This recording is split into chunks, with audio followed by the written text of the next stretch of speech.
question waaye laata ñuy ñëw ci fond bi maanaam dugg ci sujet bi carrément ajaratu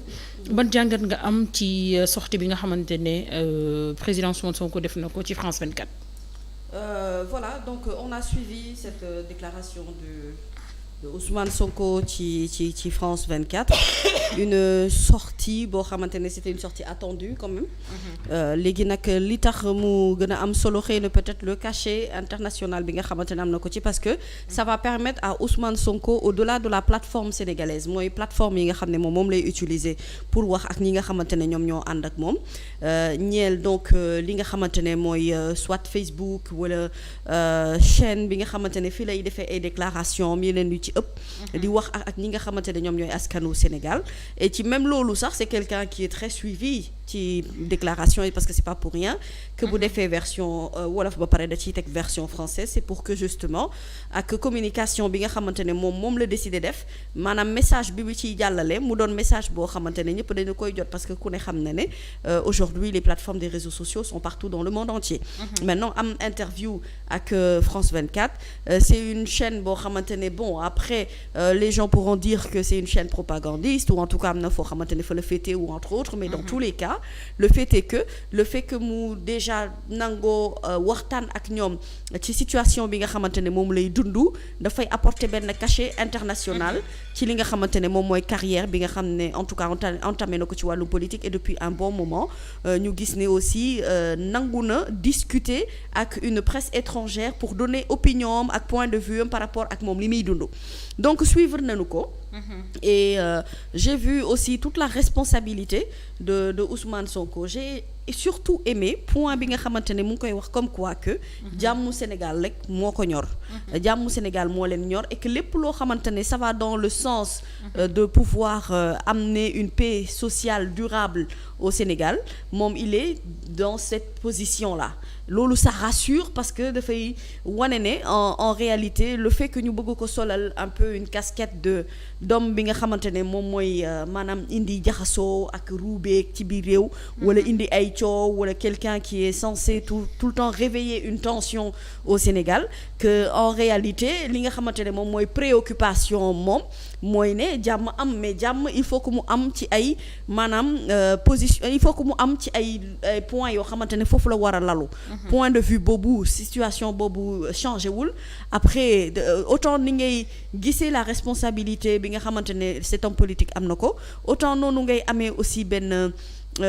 yërmande boo xamante ne da koy am ci moom quand il te dit qu'il est dans le noir par exemple que dafa nekk ci coupure que njabootam ak yooyu am na ay jafe-jafe yu tegu ci wàllu woowu et que bon lui c'est quelqu'un qui considère que ba tey c'est un candidat ci élection présidentielle yu 2024 et que amul dara loo xamante ne mën na changer positionnement boobu donc loolu yëpp dafay wane ne en fait c'est la constance de Ousmane Sonko c'est quelqu'un qui est très constant dans ses propos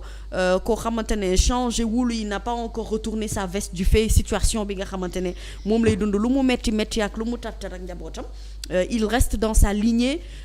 d'opposant boo xamante ne c'est quelqu'un qui est très véridique par rapport à ses propos et quelqu'un boo xamante ne ngay comprendre ne il est toujours dans sa stratégie de vouloir recouvrir une liberté ça c'est un parce que mënuñu jàpp ne il est libre du moment que mënul génn këram mënul déplacer wu mënul dox mënul dem mënul dikk donc dañu ko tëj ci biir këram tëj ko nag ci ay conditions yoo xamante ne moom moo ñu koy révéler mais le fait que qu'il en parle dafay apporter une certaine lumière par rapport ak ay supputation yoo xamante ne nit ñi dañu ko doon def gis-gis boo xamante ne xëy na nit ñi amoon nañu ko et surtout dafay dindi benn voilu inquiétude boo xamante ne itam ñi nga xam ne dañu nekk ak moom far ak moom ànd ak moom boobu ba tey ñu ngi am ay jiixi jaaxa ci laaj bi moom naka la dëkkeek nu mu dundeek ak naka lay vivre situation bi am na lu ci bëri lu mu ci leeral donc je dirais que c'est un homme que j'ai vu moi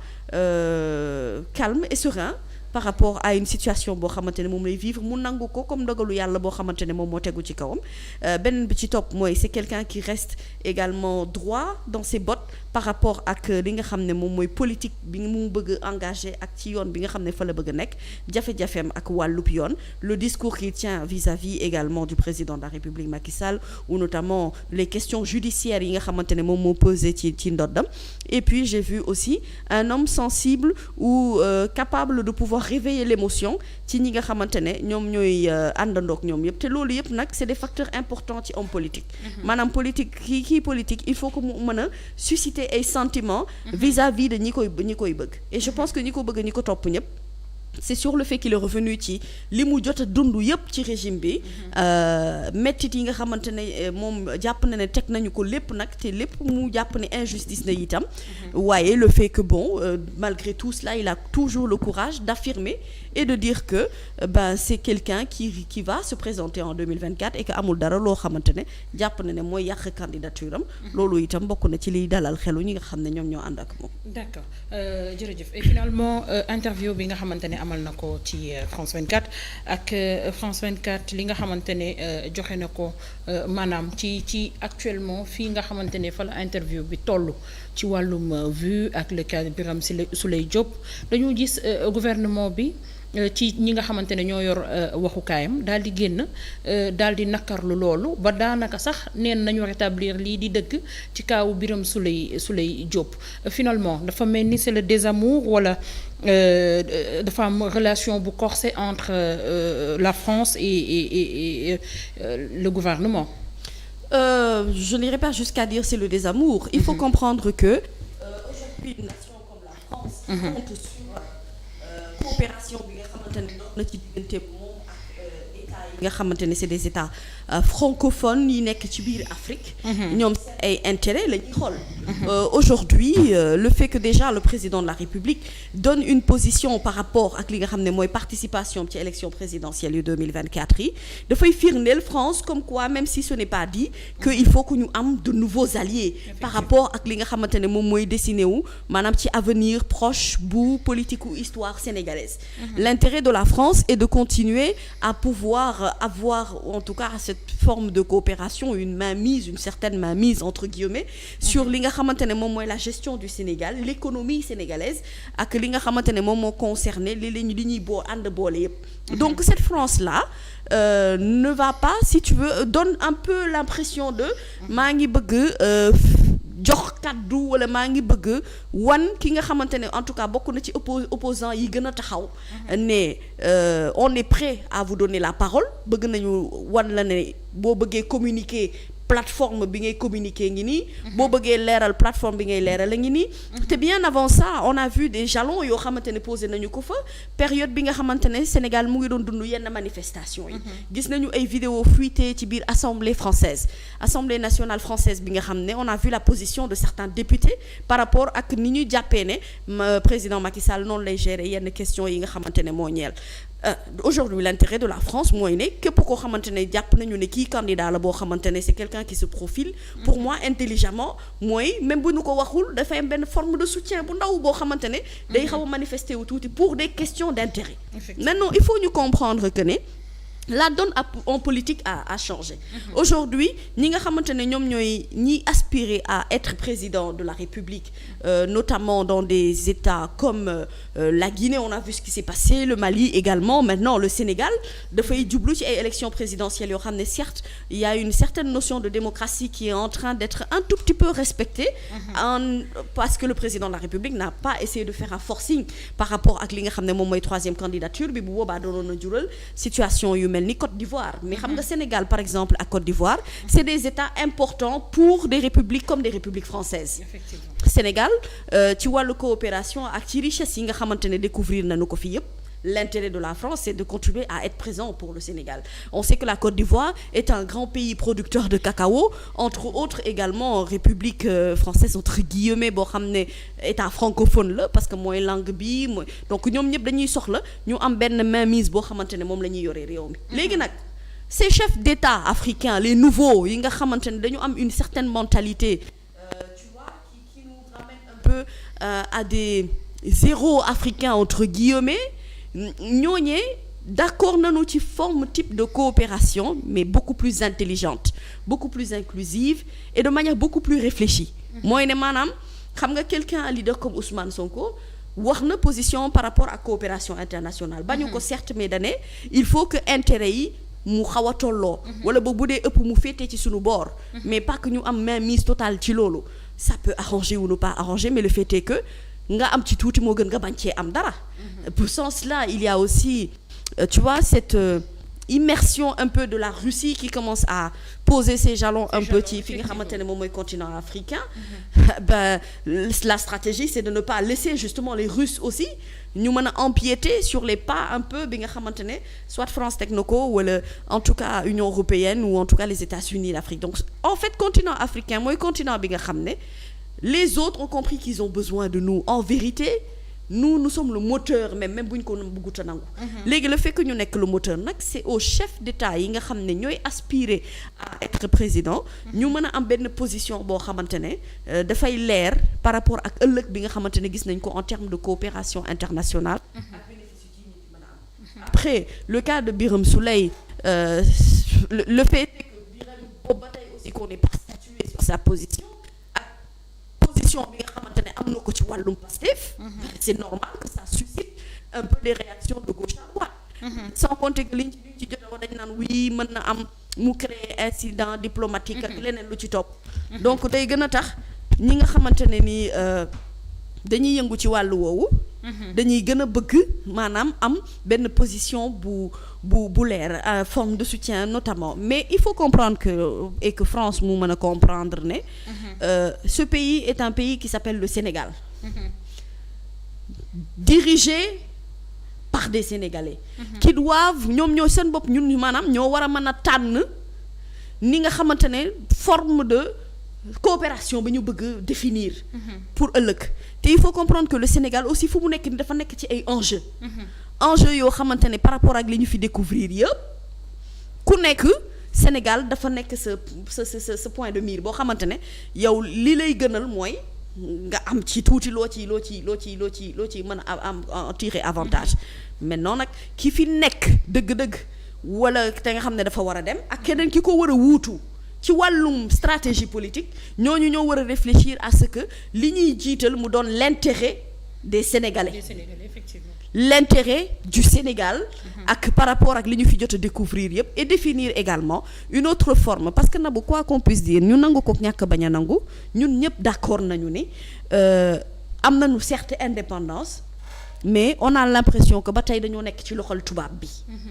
Ci lu bëri ci yenn prise de décision moo gisee ñu am ñoom benn xeetu sañ-sañ un peu pour mën a sax immiscer wu ci li nga xam ne moom mooy question politique yi parce que d'une certaine manière pour ñoom ba tey maanaam y a des questions d'intérêt qui sont là te ñoom dañ ko bëgg a sauvegarder. Il faut pas que ñu naxante suñu bopp ñoom ils ne le font pas parce qu'ils ont envie de suivre l'actualité wala parce que loolu dafa xew parce que bu dee loolu rek y a d'autres pays en Afrique yoo xamante ne guerre nga fa.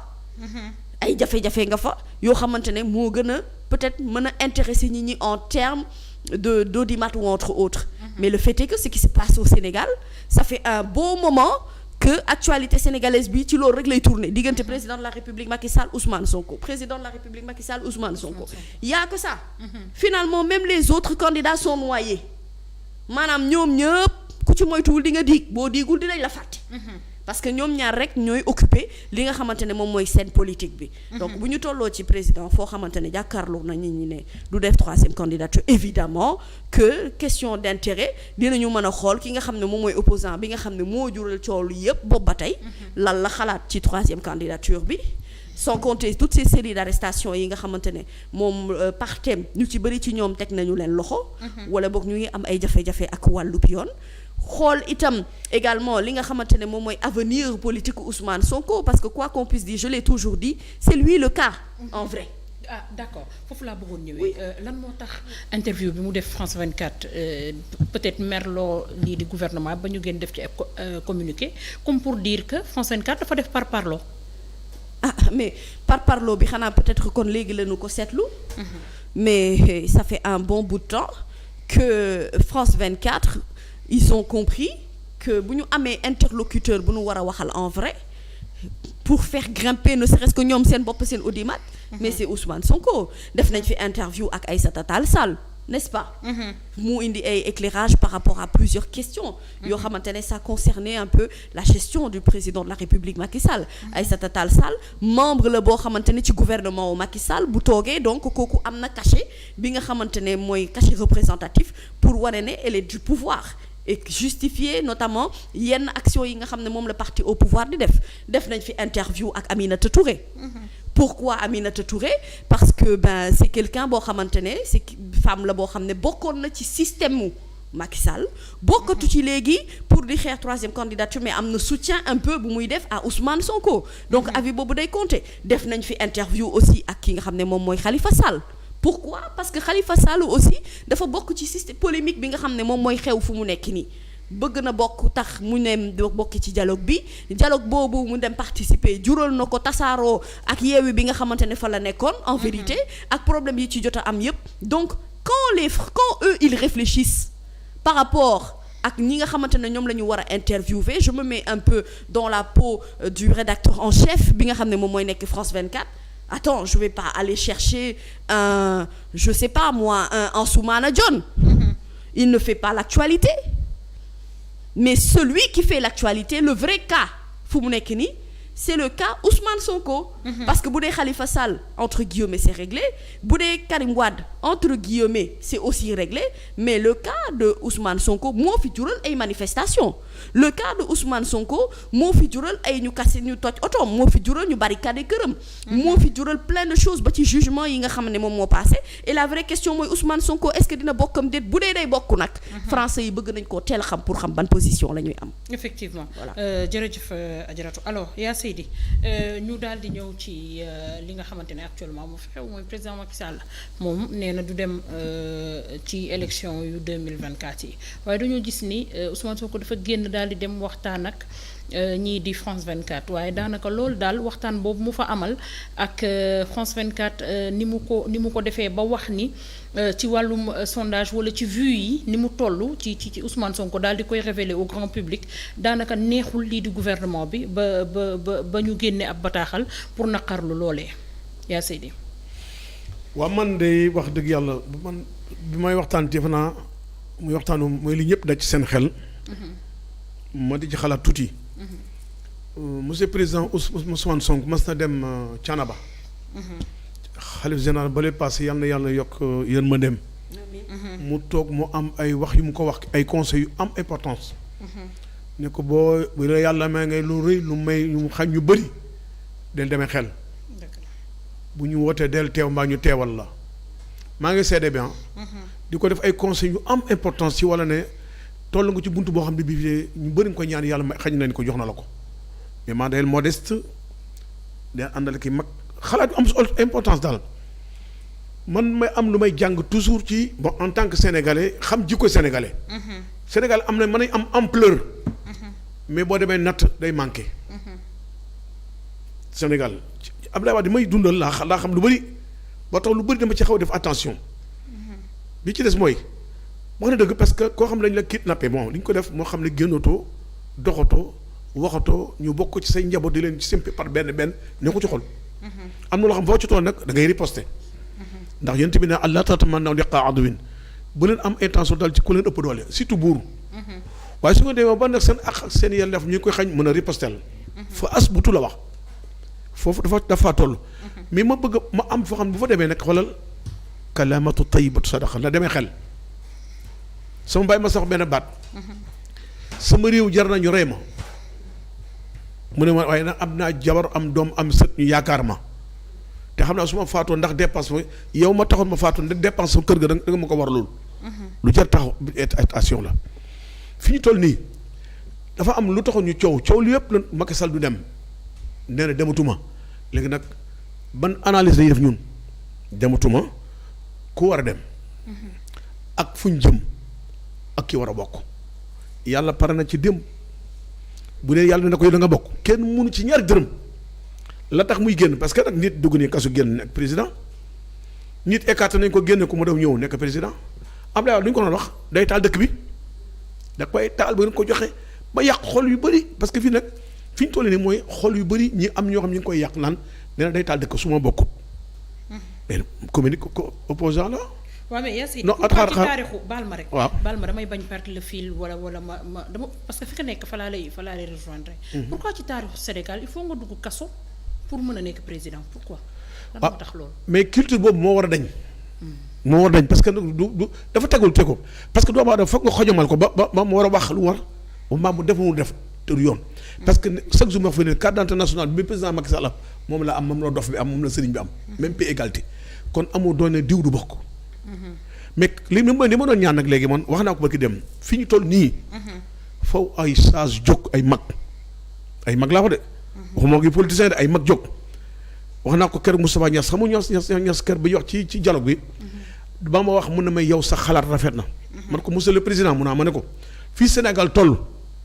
yab leen ay nit ñu wér te sell ñu dem wax ak nit ñi. te bàyyi ñu ne diw la sant non Sénégal fi ne seen xol moo yàqu mais bonuñu. lu nekk mën nañ ko waxtaanee moom Moustapha Niass moo ne ma oustaz loolu xalaat bu rafet ñaanal réew mi na nga ñaanal opposants yi barka la ilaha illallah Moustapha nee na ñaanal jàmm am ci réew mi surtout opposants yi Moustapha Niass ko wax mais jàmm ko xam nga lan la mais ci loxo nit la nekk moo tax foofu ñu am ñu dox ñu jóg. dugg dem gis ak président li ko fa desee mu toog ñu xamal ko lu jàmm ko gën. ñoom ñëpp benn lañu kii rakkam la kii frère am la kii sénégalais la ñu teggi natt bi tegu ci kaw ndax yi nag nit ku dem ba mujj sax buntu kër mënut a fa génn métti na. am na mbooloo waaye may ñaan mbooloo moomu àndal nag moo sañoon ñu def silaax bay nañu dal tuuti gis nga réew am na fa boo tollee il faut nga nekk mathématicien nga xam ne da ngay am calcul ngay def. ba mën cee génn ndax buur dafa am loo xam ne ñàkk na ko mais neexu ko ci xolam. te li ko tax a ñàkk mooy menace bi maanaam ñëpp nag du yow waxoon na ko peut-être doon na temps de sens. mais nee na du ma ko man léegi nag des mooy ay mag jóg dara passé wu fi billaahi dara passé wu. mag yi mu jógee toog waxtaan moom mi nit la mënut a passé nit surtout nag mag yi boo ko déggee mooy les xalif généraux ndax am nañ kàddu ci réew mi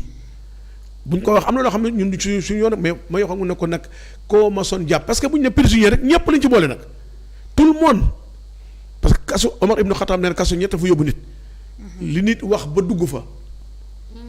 ak nit li mu def ba dugg fa. ak liñ ko jiiñ. ak liñ ko tuumaal. est-ce que di nga wax ñetti baat yi. te boo xoolee accusement yi nag ñoo ëpp ci cap prison. kon monsieur le président encore mooy na comme boo bokk rek xam nga fi ngay gën a féexee diw mi ne du bokk na bokk. loolay dëgg sax ñëpp a war a bokk sax. gis nga bu ko defee. nee naa ko soo romboon fii léegi. sol ay dàll carax ma gin indi uti maraakis solal la ko. soo ko nangoo tamit may du ma xalamkat mais daana ut guitare ak saxophoniste ak batteur yëpp tax ci buntu pale bi di la ko tëggal. ndax lan dama am mbégte. te nag bu ñu bàyyi suñu noonu yi accident yi di ñu bëgg am lu ñu reetaan ndax lan teraanga ñi yàlla may.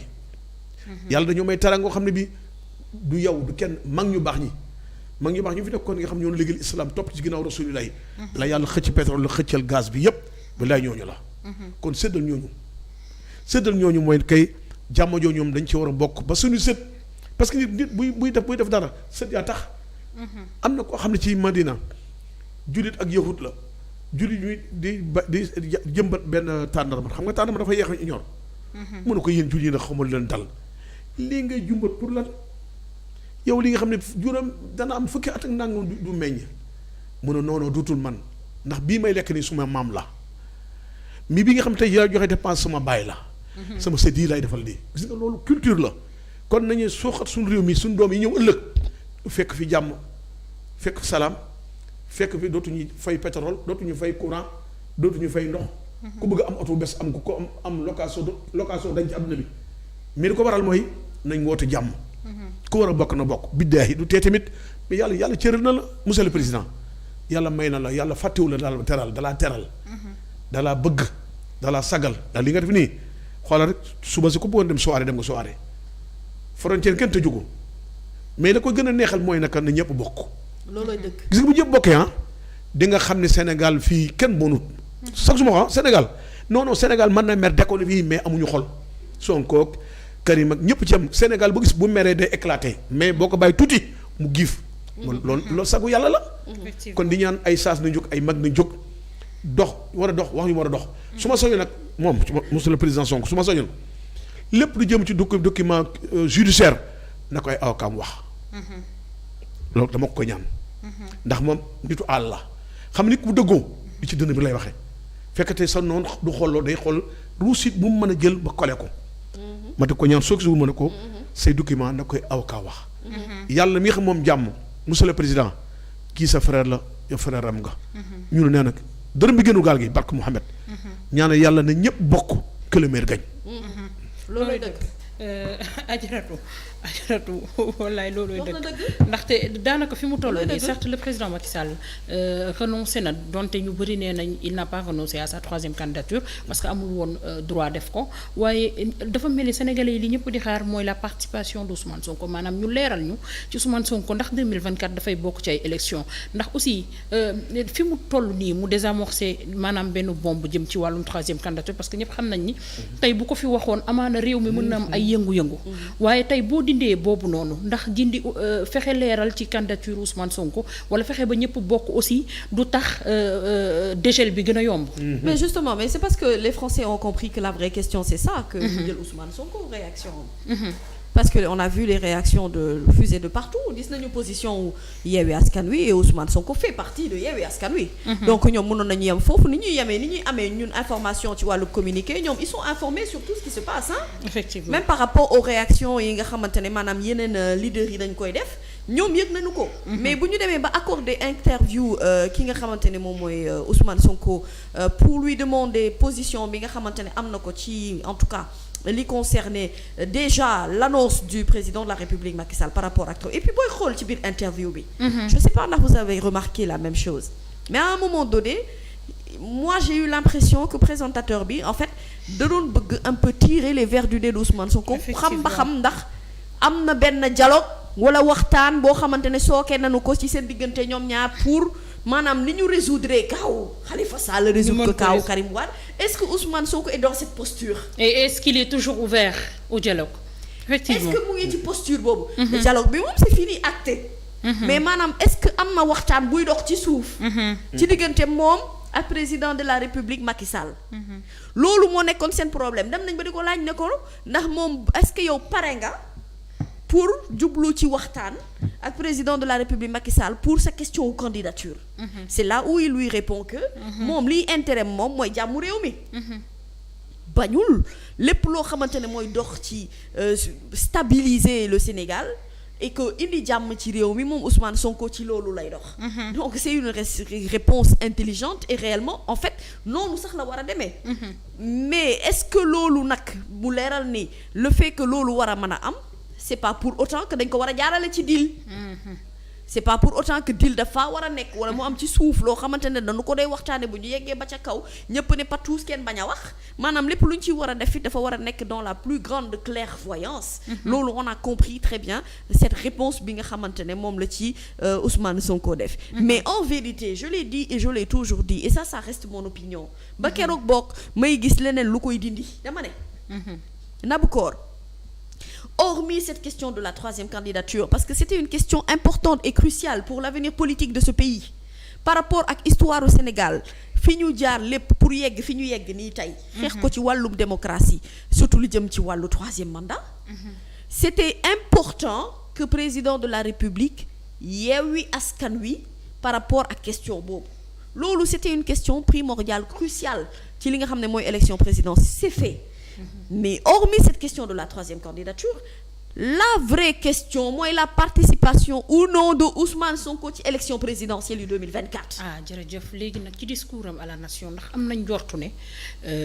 loolu dinañ ko jéem a régler parce que dégg nañ ko mu ne décision de justice yépp dina def kéem kàttanam ba fii ak mu fi jóge ñu mën ko appliquer te loolu nit ñi ci seen njort ci seen bopp xam nañ ñi wax jooju am na ko moom. waaw bu dee man moom nga koy laaj ba xam ndax. Je te dirais que moi vraiment quand j'ai écouté son discours parce qu'il a pris beaucoup de temps pour revenir ci li nga xam ne moom mooy manifestation yeeg toj yeeg yàq-yàq yi ci am xam nga quand il va jusqu'à dire que Sénégal gii du ma nangu ku ko yàq même bu dee damay dem dinaa ko stabiliser ba noppi donc tu te demandes est-ce que ces questions-là ne sont pas liées au phénomène Ousmane Sonko en vrai parce que boo bëggee dégg manifestation yeeg yëpp benn nit moo ko waral Sénégal nag c'est que problème bi mooy fii metti lañuy ragal teg suñu baaraam. dafa mel ni boo ko laalee sax ñu ne da nga fa far. voilà wala loolu moom ndeysaan metti na nag. Finalement je suis fatiguée même man je ne donne même plus d'explications à ça parce que je vois beaucoup de personnes yoo xamante ne lu ci ëpp à la limite dañ naan ma sax est-ce que je suis pas militante du PASTEF entre autres et je ne suis dans aucun parti politique. En vrai je suis très apolitique. Voilà mais j'analyse une situation donnée boo xamante ne loolu mooy dëgg. dëgg gi mooy du question dafa fara féete ak mu mënti doon mais nañu Sénégal wax fii maanaam am na candidature Aïda Mbodj elle l'a présentée et après Karim Wade va participer après Khalifa Sall va participer après tout ça c'était fait c'est-à-dire on note mais dañu ne ki nga xamante ne mooy julal léew mi muy en tout cas ami coow saa su nekk mais benn nit rek la ki nga xamante ne dëgg-dëgg l'intérêt de tout un chacun mooy ñu xam ndax dina bokk wala du bokk benn nit rek la muy Ousmane Sonko et en vrai que quelqu'un ose me dire fii que li nga xam ne mooy participation Ousmane Sonko ci élection présidentielle 2024 yi nekkul lu soxal réew mi bëgg nañu ko xam même ñi farut ak moom bëgg nañu xam ndax dina bokkam déet parce que bu dul dara c'est un candidat sérieux en vrai boo xamante ne dañu ko war a jox valeur ak gëdd gi mu am gis nga bés bu nu xeebee kattan ak doole bi nga xamante ne am na ko rek mooy ne am na lu bëri lu ñu réeree mbir ci politique ni muy doxee parce que Ousmane Sonko bi mu duggee ci politique ba léegi la ñu gis benn genre bu bees boo xamante ne implication wu acteurs yi nga xam ne dañoo ànd ak moom ci lépp nag moo jëm ci question finance ak lu mu ci mënti doon et quand c'est un candidat comme ça boo xam ne malgré que mu ngi ci biir këram tëju ki muy jàkkaarloo France 24 ne leen bu ma bokkee ci élection présidentielle premier tour ma dóor leen ñoom ñëpp ba ñu daanu tëdd ci tali bi xam nga loolu itam boo ko waxee nit bu nee toog danaan kii xanaa moom ci ñu gis ci ay sorties yoo xam ne am na ñu fi ne kenn mënul gagner fii ci Sénégal élection yoo xamante ne premier tour da nga koy remporter